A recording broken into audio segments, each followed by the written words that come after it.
আসসালামু আলাইকুম রহমতুল্লাহ। সম্মানিত প্রিয় বন্ধুরা, আশা করি আল্লাহ তালার অশেষ মেহেরবানি ও দয়ায় আপনারা সকলেই ভালো আছেন। আপনারা দেখছেন আপনাদের পছন্দের ইউটিউব চ্যানেল রোহানি দর্পণ। আজকের এই ভিডিওটি অতি গুরুত্বপূর্ণ, তাই মনোযোগ সহকারে দেখুন। মহান আল্লাহ তালা ফজিলত ও গুরুত্বপূর্ণ একটি নাম ইয়া লাতিফু। আল্লাহ তালার পবিত্র সুন্দর একটি নাম, যার অর্থ হচ্ছে হে কোমল অন্তঃকরণময়। এভাবে মহান আল্লাহ তালার ৯৯টি নাম রয়েছে, প্রতিটি নামের আলাদা আলাদা ফজিলত রয়েছে। সূরা আরাফ ১৮০ নং আয়াত আল্লাহ তালা বলেন, আল্লাহর সুন্দর সুন্দর নাম রয়েছে, তোমরা সেই নাম সমূহে আল্লাহকে ডাকো। নবী করিম সাল্লাল্লাহু আলাইহি ওয়াসাল্লাম বলেছেন, যে ব্যক্তি আল্লাহর নামের জিকির করবে, মহান আল্লাহ তাআলা তাকে জান্নাতে প্রবেশ করাবেন। সুবহানাল্লাহ। প্রিয় দর্শক, আসুন আমরা ইয়া লাতিফু নামের আমলগুলো জেনে নিই। বন্ধুরা, যদি কোনো কুমারী মেয়ে বিবাহের নিয়তে উজু করে ২ রাকাত নফল নামাজ পড়ে শুক্রবার দিন ১০০০ বার এই ইসিম মোবারক পাঠ করে,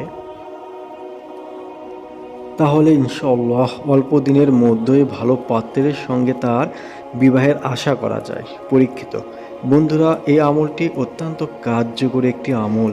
এই আমলটি যদি আপনি সঠিকভাবে করেন, তাহলে ২০ অথবা ৪০ দিনের মধ্যেই বিবাহের পায়গাম আসবে ইনশাআল্লাহ।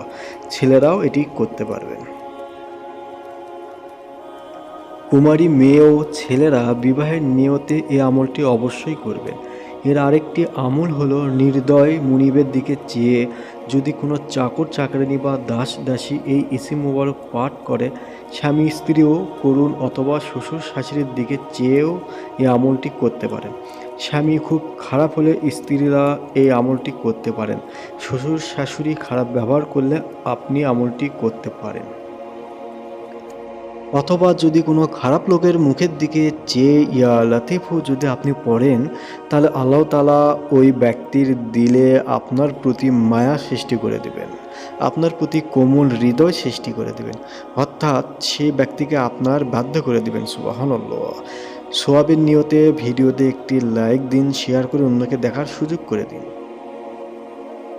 প্রিয় দর্শক, ১৩৩ বার যদি ইয়া লাতিফু আপনি পাঠ করেন, তাহলে এই জীবিকা বৃদ্ধি হবে এবং সব কাজ সহজ সমাধান হয়ে যাবে ইনশাআল্লাহ। মহান আল্লাহ তাআলা আমাদেরকে বেশি বেশি এই ইসিম মোবারক পড়ার তৌফিক দান করুন, আমিন। সবাই কমেন্ট বক্সে আমিন লিখে যাবেন। কার মুখ থেকে বের হওয়া আমিন কখন কবুল হয় বলা যায় না বন্ধুরা। সেই সঙ্গে আমার এই চ্যানেলটি সাবস্ক্রাইব করে সঙ্গেই থাকুন। খোদা হাফেজ।